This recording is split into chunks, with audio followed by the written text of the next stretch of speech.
You're listening to Easy Travels, an original podcast from Next Travel Group. Hello, everyone. Welcome to another episode of the Easy Travels podcast. My name is Chris, and joining me as usual is that great mentor of heroes, the one and only Coach Martin Mussey. How are you doing today, Martin? I am doing fantastic, Chris. Thank you again for another fantastic introduction. Always love it. Mentor of heroes. It's like we're forming the Great Superheroes League or something. This is amazing. It's awesome. You want to join? Sure. Yeah, if you'll be my mentor. Absolutely. Absolutely. Well, speaking of heroes and people that we should absolutely bring onto the podcast here without any further ado, everyone, I would like to welcome our guest, Carly and Chris. I'm don't mean to take this over from you. You should be doing the intro. You go. Yeah, you're the mentor, Martin, so I'm deferring to you. But yes, as Martin said, we are joined today by the one and only Carly Stonecipher here on behalf of our incredible partners at Project Expedition. Carly, welcome to the podcast. Hey, Hi guys. Happy to be hey, here. Carly. We're so glad you're here. Um, I'm going to kick us off because I want to tackle this right now. When we say Project Expedition, I can just tell you from experience, even within Nexion here, I'm sure that you get all kinds of things that people think that your brand does. So, can you help clarify for us or define what it is for our audience? What does Project Expedition do, and who are you? Yeah, I love the question and thanks for putting it at the top. For those of us who have been booking this for quite a while, um, our co-founders Rob and Jeremy started Project Expedition mainly as tours in South America, Costa Rica. So a lot of advisors, as we kind of grew in the space, in the travel space, know us for your day tours, just like adventure, activity, that kind of thing. Over the years, though, and this is our 11th year, we've evolved into lots of things outside of just day tours. So we've got private transfers, we have shore excursions, we even have multi-day trips and tours, including accommodation.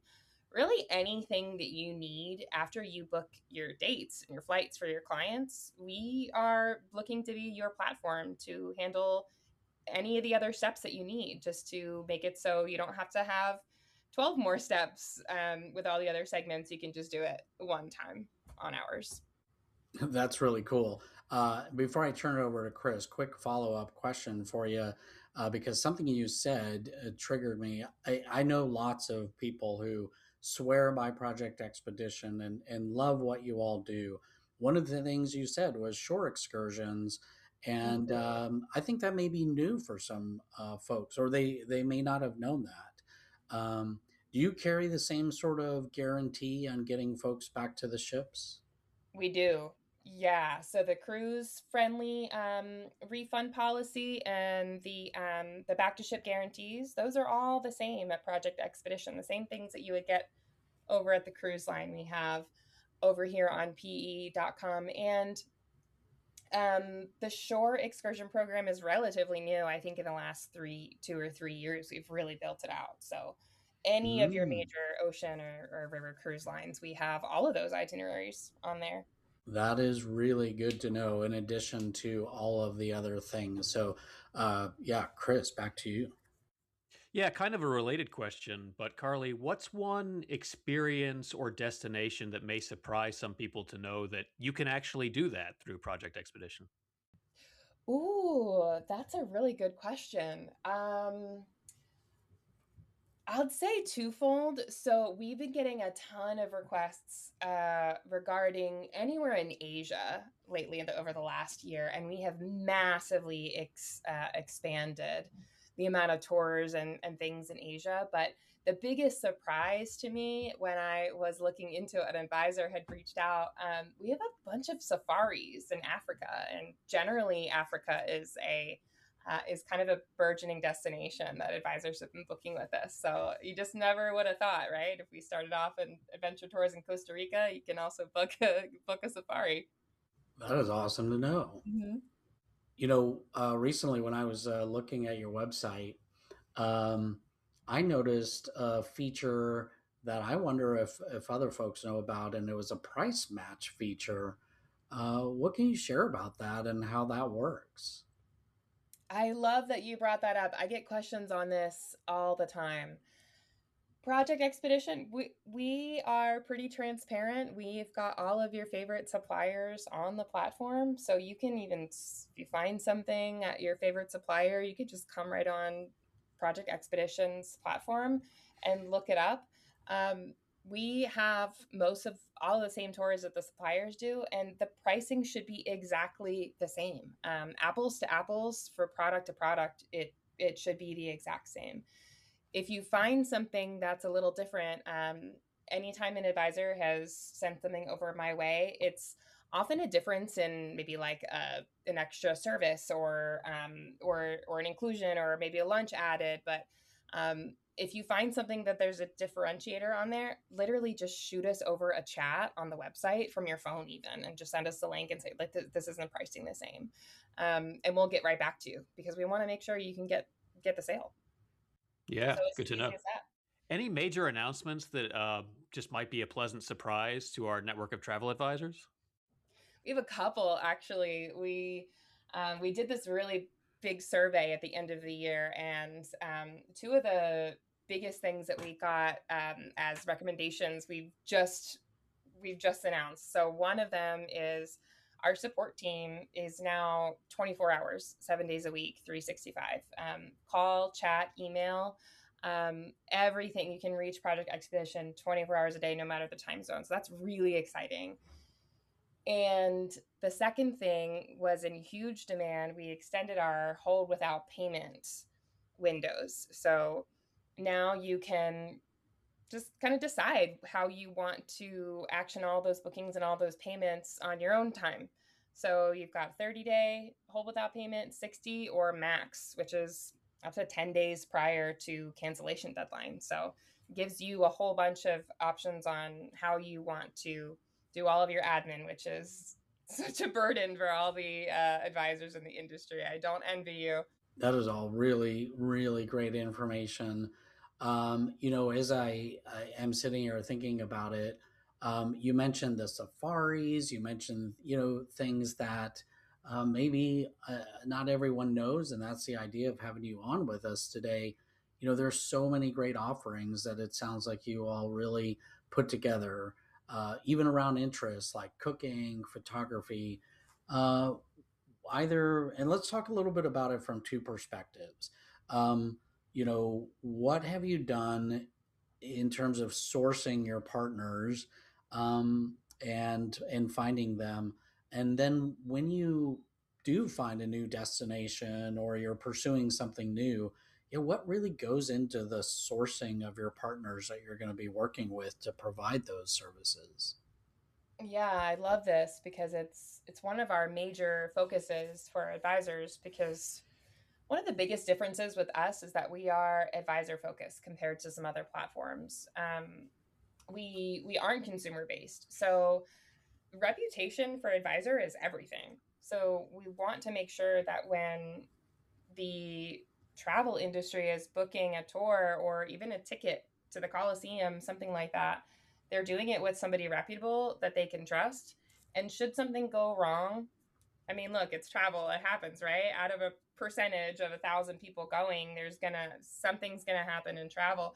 You want that supplier to be, trustworthy, reasonable, and have good quality scores.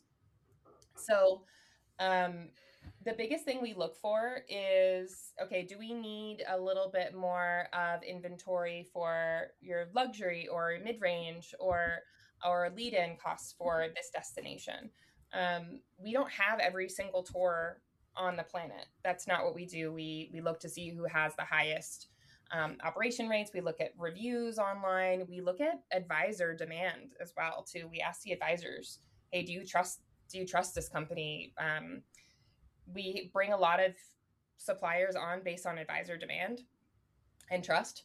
And then once they're on the platform, we actually keep them under a constant vetting system as well. They have to stay over a certain percentage of execution and quality and service reviews, things like that. And if they don't, then they're suspended from the platform. So a lot of things go into it, but we try to make sure that every destination is totally curated. So we won't be seeing like 1,000 tours to the Coliseum. You might see 100, and you can source between the differences in all of those, and they'll all be pre-vetted for you, saving you some time. That's a lot of vital information. Yeah. Yeah. It's amazing. I mean, that's a lot to get your arms around in terms of that. I mean, I imagine it has to take a sizable team. Do you have a huge team of people working on this, or just just a few? We do. I mean, geez, I only started about a year ago, and there's been thousands of tours that have been added based on advisor demand and suggestions. I mean, we get suppliers that are added every single day, and our supply team is constantly checking, reviewing. You know, it's important. It's important to advisors. It's important to us. And, you know, like I said, reputation is everything. Yeah, for sure. I want to point out something that's very important that you said, and maybe get some clarity around it for our listeners. You mentioned, that it's advisor focused and not consumer based. Now, can you clarify what not consumer based means? Does that mean no, you don't sell to the general public, or is that something else? Thanks for letting me clarify. Yeah, because I normally am chatting with advisors who are kind of noting what I'm talking about, and sometimes I'm not clear. Our website, our platform is accessible to anyone. So clients can, of course, come to projectexpedition.com and book if they'd like. But we don't market to them. We don't have anybody within the PE, I guess, universe that really has any focus on direct to consumer. All of our resources, our marketing, our sales team, our, vetting, supplying, everything is through the advisor industry lens, the leisure travel industry lens. So that means that clients can come across us and book through us, but 98% of our bookings have an advisor tagged to them. And if they don't, they actually come across my desk and we verify if they hadn't already booked with an advisor. Should we link them? Did this get dropped off a referral link by accident? There's actually quite a few things that we do to triple check that they don't belong to somebody before we, just process it as a direct client booking, because we want to help advisors. That's what all of our company is about. Yeah. Thank you for that clarification. I think that's really huge. I mean, I'm with you. I don't remember ever having heard of Project Expedition prior to me being part of the industry. So I don't think the general public, absolutely, they don't know the name. So that's a really good clarification, differentiation. So thank you for that. Of course. Now, Carly, as you may know, we usually like to finish these interviews with something maybe not as topical, not as related to the travel industry per se, but something that just helps our audience get to know you as an individual a little bit better. So are you ready for the final question? Yes, and I'm a little nervous. I'm excited. Nothing to be nervous about. What it'll be. All right, so here it is. If you could replace any actor or actress in any famous movie and be forever known for playing that role, what would it be? Oh my gosh, what a good question. If I could be known for that, like taking on their identity? Well, no, you would be playing that character. So when someone says, who played that character in that movie, they would say Carly Stonecipher instead of whoever it actually was. Oh my gosh. Okay, so the first thing that comes to mind is my celebrity doppelganger. That I always get confused, or people always confuse me with this person, which is, do you guys ever watch that show, That 70s Show? Yeah. Yeah. So Donna on That 70s Show, people ask me all the time if I'm her or if I'm related to her. So Oh, wow. If I were to like jump in and play somebody, I think I'd be a shoo-in for sure. Okay. That's awesome. Oh, that's so good. Do you get that now? Now I'm wondering, do you get that question like randomly on the street somewhere? Like, when does this come Do up? people ask for your autograph or? Yeah. Like, believe it or not, I do. I don't know why, and I think that also has to do with my style as well. You know, when I'm dressing casually, I do kind of like, that style of like 70s style of clothing. You know, I've got my Yeah. leather bag and all that stuff. So I don't think I'm helping it. But yeah, I've gotten that, like, hey, has anyone told you look like da da da? And I'm like, oh yeah, that girl from that 70s show. Absolutely, yeah. I already know what you're gonna say. You just know it's coming. That's awesome. Yeah, yeah. Awesome. Oh man, that's so good. All right. Well, Martin, do you have anything else for Carly before we wrap it up here? Yeah, Carly, just a big thank you from us for being on, sharing about Project Expedition, a little bit for us to get to know you as well. Nothing like getting to know your style and who people think you are out in everyday walk of life. So just thank you for being with us. It's been great fun. It's been fun. Thank you guys so much for having me on. Thank you. Absolutely. And from all of us to all of you listening, until next time, easy travels. Easy travels, everyone. If you have enjoyed today's episode, please like and subscribe wherever you get your podcasts. Drop us your thoughts or even show topic ideas in the comments of this episode or email us at communications@nexion.com.